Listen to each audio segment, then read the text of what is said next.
Hi, everybody. My name is Sarah Justice. I'm the Executive Director at the Paris Gibson Square Museum of Art in Great Falls, Montana. And I am here today with a few other people to represent the P2 Independent Film Festival that the Square hosted for the first time back in October. And we're here to talk to Haohao Yan from that produced. She's a writer and a producer and a director, a screenwriter and director from Los Angeles. And she won the Jurors Choice Best Picture for The Speech. It was an outstanding film, and the two other jurors that I have with me today are Nicole Evans, which is the curator of art here at the Paris Gibson Square Museum, and I have Tim Jungren, who is a film producer himself, and he owns Gentle Thug Productions here in Great Falls, Montana. And so me, Nicole, and Tim came together, and we juried in some amazing independent narrative shorts and documentary short films, and Haohao's just really shined super bright, and we're really happy that you took some time for us today to come in, and we'd like to spend some time interviewing you. So I was going to see if Tim would be interested in getting started the conversation. Absolutely. Thank you, Sarah. Haohao, thank you for being here with us, and thank you so much for submitting your film to our film festival. Like Sarah mentioned, when we all sat down to watch it, we were all just literally blown away. It was absolutely stunning. And I guess my first question to you is, what's the concept behind the film? What idea did you come up with to make this incredible film?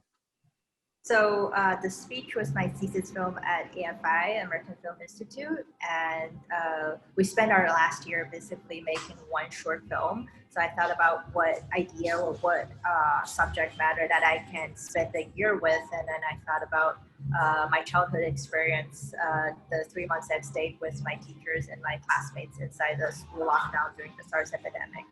And it's something that I think I didn't really figure it out when I was 8, when I was there, but I had to spend more time growing up slowly to grasp every moment of what happened inside that incident. And also I think it's a very crucial memory for me, and that's how in a way bounded me and my friends. And it's just there are moments in there that I always go back to, and I thought it's worth discovering. Oh, sure, absolutely. I can't even imagine. Obviously, you made this film, not with the COVID-19 pandemic in mind, but the parallels to what you went through with the SARS epidemic and what we're going through now worldwide with the coronavirus epidemic are just stunning, the correlation between the two. How has that affected you? It's hard for me to tell you how do I feel exactly, because I was so young. I didn't know what's happening in the outside world, and the internet weren't so great yet. And it's not like, nowadays kids all go online with their iPads and knows everything in the world. Right. Before then, we hardly understand what's on TV. It's a different time, I think. And now, I have different worries. I, by myself, far away from my home. My parents and my family are not here, and I'm experiencing something I think that's very important in the history of America. And it's all a different world now. I just graduated. I don't have a job, and where do I go with my career? All of that. So for me personally, it's very different. But I think essentially the pandemic gives people emotionally, how it affects people might be universal. And I'm glad that people now probably is able to feel more for the story than if there's no COVID. Yeah, no, that makes sense. Absolutely. I have one more question for you. I'm just really interested. Why did you become a filmmaker? That's a good question. Why do I become a filmmaker? I guess I tried to do a job, sit in an office, and it's just too boring for me. When I was young, I was always the kind of kid, today I like piano, tomorrow I like ballet. And my mom always signed me up for all these classes, and I never ever stick to one. So I guess I'm not so much of a artist as someone who can, sit down and just keep drawing for years and years. But I am interested in things that happens around me. So I think in a way, filmmaking is a great lifestyle for me, because whenever I do a project, I get a chance to do investigation, do research and get to know other people's life, different people's journey. And I think for me, that's just a good way of living my life. Yeah, very good. Thank you so much. So piggybacking on that, so you are like an explorer in a lot of ways. I guess so, yeah. Wanting to, so if you don't mind, Nicole, that leads into just a quick question. And, what does your work overall, because, this isn't the only film, The Speech, that you've produced and directed and written. So what do you think overall your work is aiming to explore? I think I can speak of, because I'm fairly new in this career, but the film I like are those films that give you a sense of the world. Like, you don't have to be living in that world. For example, my film sets in 2003 in China. I don't think my audience has to live through that to understand what's happening in there. But I like this kind of world building where where we not only follow one character through this person's problem, but your eyes are open to a bigger world where you can get a sense of how does the atmosphere in that time or in that world feels like. I think that's what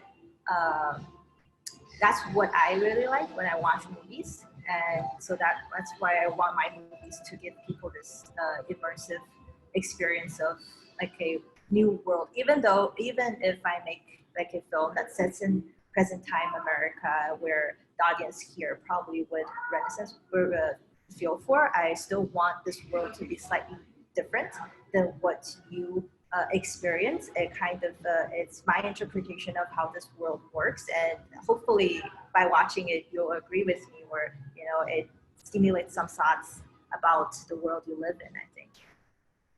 Excellent. I definitely think that this film does that. There's an atmosphere, I think all of us agreed, in this film that was quiet in a way, to me at least, and in The Speech, as well as there's a specific color that kept sticking out, and I keep saying that, it's like the color teal, I call it teal, is there, so there's, a mood that definitely I think people can relate to, like we've talked about certainly today, with this sense of isolation. Not everybody is isolated as others are, but that is happening, so it was so beautifully filmed, and that's a lot of people have commented on, that aspect of it. So Nicole, any questions? Yes, I agree with everybody's questions, and I had similar ones lined up to ask you, Haohao. So I will move away from that. But I think, I guess in a way, I want to know a little bit more about how you feel now. What is the response that you've been getting to your film, and how has that made you feel, or how has that in some way, is it making you go in a particular direction? How do you respond to the reactions you get? And I suppose for the audience who hasn't seen your film, it might require a little bit of contextualizing aside from what you already said from your experience. But could you give the audience a little bit, like a little touch of like what's happening in this film, like your characters, you know what I mean? Like how you develop them, and what is the response to what this is, and how do you feel about that? Yeah, I can for sure give a little intro, like a pitch to whoever is watching this and hasn't seen the movie. My short film is called The Speech. It's about three little girls, 3 moments of realization, I think, for 3 girls. It is definitely a coming of age story where at a very young age, these kids are put into a situation where they can't understand fully, and they start to see the crack in the adult world, and in a way it stimulates them and forces them to grow and to make up their mind, or have their own understanding about the world. And how has the response been? And how do you feel about those responses to the film? You mean people who watched it and then responded to me? And Yeah. that's very it's very complicated because I feel like, you know, when I make a film, I have my goals and, you know, this is my interpretation, but it doesn't necessarily has to be every audience interpretation. So when it's a finished product and you show it to people, it's kind of out of my hand already. You know, like whether people like it or dislike it, or, you know, some people think it's not a complete story because it's very fragmented. It's very slice of life. Some people, you know, appreciate it. Some people doesn't. For me, to be honest, in the beginning, when it's getting compliments, I'm like, great, I'm on the right track. But then when you get like a lot of the voices, you start to feel like it actually has nothing to do with like however people think about the piece. I think belongs to, like, it's in the past. So for me, I think what's very important is to learn from my experience, like what I agree with and what I feel like I didn't do well in this project, and then I can do better in my next project. But I don't know. I feel like it's like, you know, when cats have babies. I don't know, I have cats, so I always think like cats behavior. When cats have babies, they give birth to the babies, and then when they are first born, the mom is super protective. She doesn't let anybody to get close to the babies. I think that's how I feel like when I first made the movie and I had to premiere it to my family, my close friends, to my friends from my childhood who actually had the experience. I was very, very nervous. But once it's in the more in the festival circuit, it's going around, you know, it's being seen by people. I'm very proud, and I appreciate that a lot of people have given the opportunity for this film to be seen by many people. But at that point, I'm more like an adult mom cat, where, you know, I wish my kid could be independent, just live her own life, and I could move on to my next, you know, maybe my next round of babies, something like that. I think that's how I feel. Yeah. Oh my gosh. So you're relate.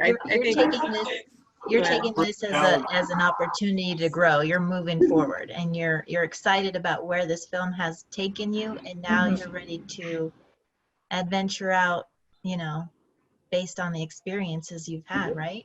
Yeah, definitely. And we're excited about that. Oh yeah, I know. Really How are. many other festivals did you submit, or have you won any other film festival awards with the speech? Yeah, we premiered last year at Palm Springs Fruit Fest, and then we were at there's so many, I can't remember all of them. I'm so sorry. That's okay. But we were at San Sebastian, a film festival in Spain, and they have a student category, and we won the special edition of the jury there. And we were at Los Angeles has a more local film festival called Short to the Point, and then we got an award there. So yeah, I really appreciate that. Like a lot of people have given us the opportunity to show our work to people, because short films usually have a very short lifespan, and you know, because every year so many shorts are out there. But I think we're very lucky that our film gets to be seen.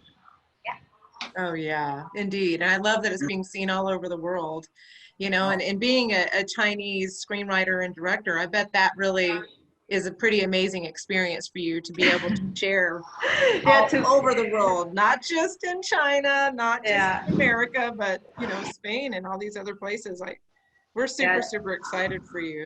Thank you. So how did you hear about the P2 Film Festival, and what do you think about, you know, when you submitted, about Montana being an audience for you? I never heard of it. So when I first submitted, it was just on the website, the Film Freeway website, and my goal is to, for my festival, my goal is to reach as many people as possible. So I look at every state and every cities, and I wish at least one, you know, we have a chance to bring the film there for people in that town or, you know, city to see it. And when I was submitting it, to be honest, I was hoping that it's in person and people could go to the theater to see it, and I would be so happy. And I thought about after I graduate, I could take the opportunity to travel around America with my film, blah blah blah. And now I'm stuck in LA, and it's my first film to go to festivals, and I didn't go to any of those. I just sit in my living room with my pajama and watch it online. Yeah. That's awesome. It's awesome. As we all had to do, I tell Oh, you. yes, yeah, that's true. That's Right. true. Nicole, do you have any other questions? I think you guys pretty much covered a lot of the questions that I was going to ask. And Sorry, Nicole. oh no, it's okay. It's just a pleasure to hear your conversation and to have Haohao respond and speak about her experience and involvement and all of those things. So right now I don't have anything to ask you, but I might email you, Haohao, if I end up thinking about something that comes to my mind. So. Of course. Mm-hmm. Well, how what do you think? How can people support you? How can people, learn more about you and your film? Do you have a website? Yeah, I do have a website. Please go to www.Haohao, that's my name, YANHAOHAO.com. You'll find more stuff about me, and I'll keep updating it with my future works. And if you're Chinese, you can read my journals in Chinese. And sorry that I didn't translate all of those in English, so that's something for Chinese speakers only. But yeah, watching my film, I really appreciate that people take time to watch it. For a short, it's pretty long, 25 minutes. When I go to film festivals, I see some film that's over 20 minutes. I don't want to sit down and watch it. So now I understand that it's long, but I really appreciate people taking time and also take the energy to watch it, because it's not a film that's super entertaining.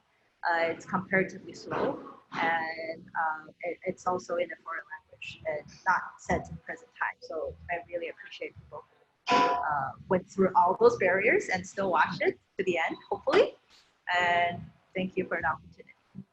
Oh, you're so welcome. We thank you. I don't think any of us had a hard time at all getting through the film and taking the time for it. And what I were you actually, gonna say, Tim? I actually, I thought it was very entertaining. I really did. So you're welcome. Yeah.